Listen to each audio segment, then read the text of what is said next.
وداعيا إلى الله بإذنه وسراجا منيرا فقد قال الله تعالى في شان حبيبه ومحبوبه ومعشوقه مخبرا وآمرا إن الله وملائكته يصلون على النبي يا أيها الذين آمنوا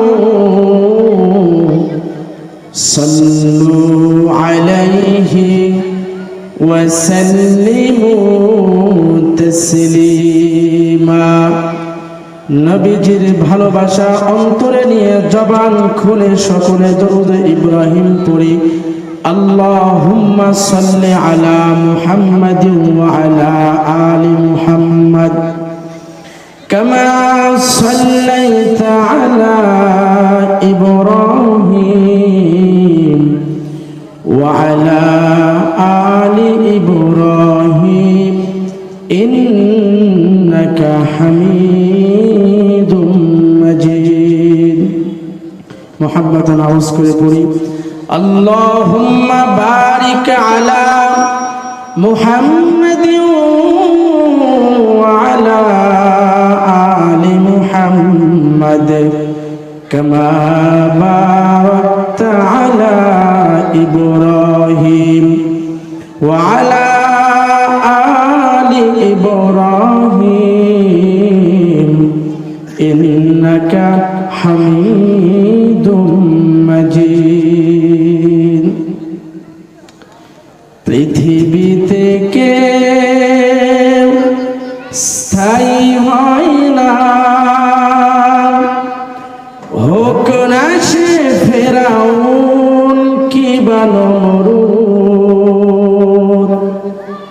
কেউ ভবে চিরকাল রয় না কেউ ভবে চিরকাল রয় না ঠিক না পৃথিবীতে কেউ স্থায়ী হয় না হোক না সে ফেরাউন কিবা নমরুদ কেউ ভবে চিরকাল রয় না কেউ ভবে চিরকাল রয় না চলে যায় সব ছেড়ে যেতে হয় মৃত্যু মানে না কোনো পরিচয় ঠিক না মৃত্যু কোনো পরিচয় দেখে কথা বলেন বড় আলেম বড় মুফতি শুনবে চলে যায় সব ছেড়ে যেতে হয় মৃত্যু মানে না কোনো পরিচয়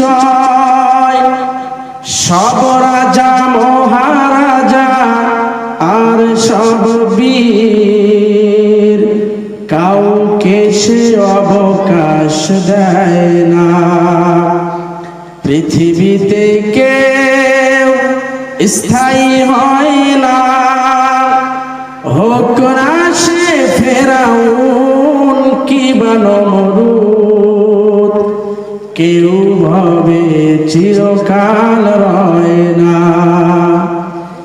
নীল নদ আজও আছে থাকবে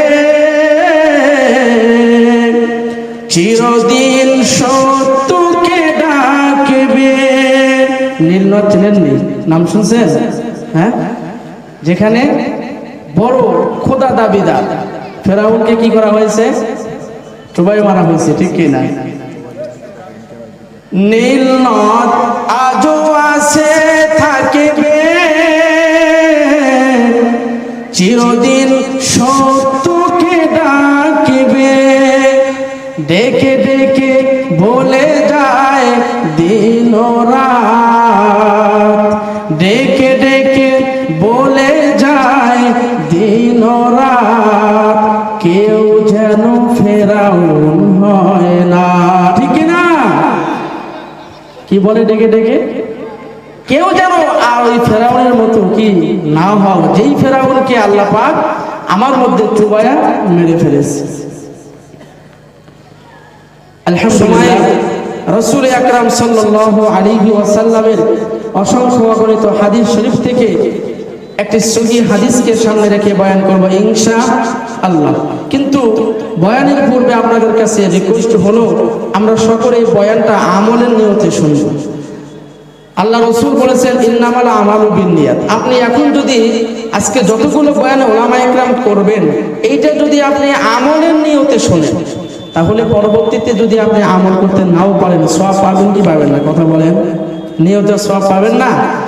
এই জন্য মন মরা হয়ে বসে না থেকে একটু যে বয়ানগুলো আজকে উলামায়ে কেরাম করবেন, সেই বয়ানগুলো আমরা আমলের নিয়তে শুনবো ইনশাআল্লাহ।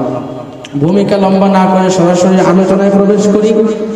আল্লাহ নবী, বিশ্ব নবী রহমাতাল লিল আলামিন সাহাবায়ে কেরামদেরকে উদ্দেশ্য করে একটি হাদিস বর্ণনা করলেন।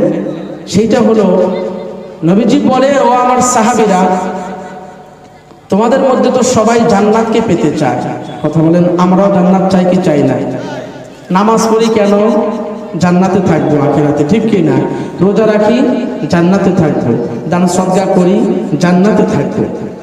তো সবাই তো জান্নাতকে চায়, জান্নাতে যেতে চায়। তো নবীজি বললেন, সাহাবীরা রে, দুনিয়ার মধ্যে আল্লাহর কিছু এমন বান্দা আছে যাদের মধ্যে 5টি গুণ আছে। কয়টি গুণ?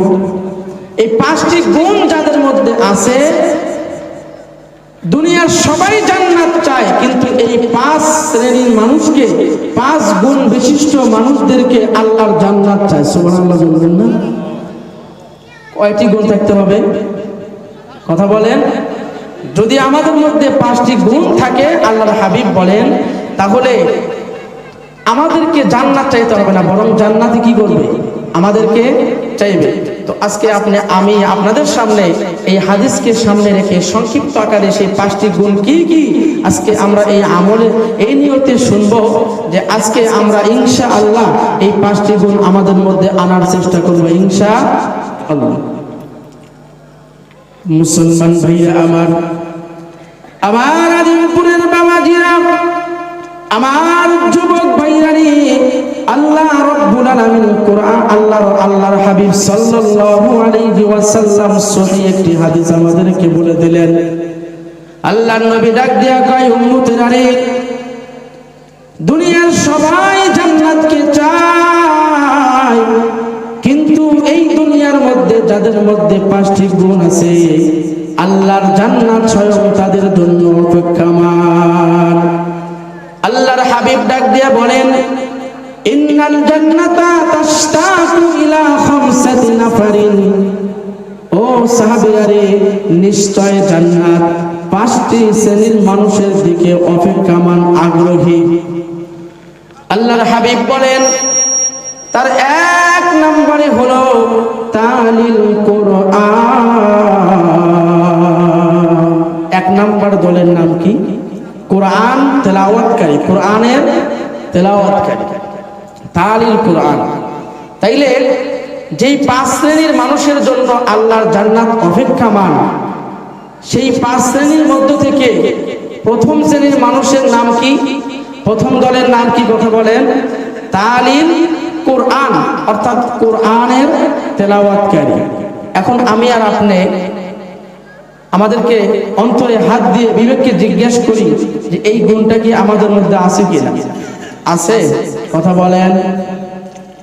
যদি আমি আর আপনি কোরআনের তেলাওয়াতকারী হই, তাহলে আল্লাহর জান্নাত আমার এবং আপনার জন্য অপেক্ষমান। আল্লাহকে বলতেছে, আল্লাহ তোমার এই বান্দা কখন আমার মধ্যে আসবে, আমি তাকে ফুলের মালা দিয়ে বরণ করে নিব। চিল্লায় বলেন সুবহানাল্লাহ। এখন আপনারা বলেন দেখি, কোরআনের তেলাওয়াত সবচাইতে কারা বেশি করে? কথা বলেন।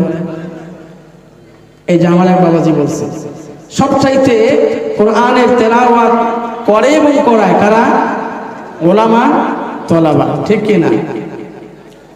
আল্লাহর নবী বলেন, খায়রুকুম মান তাআল্লামাল কুরআনা ওয়া আল্লামা।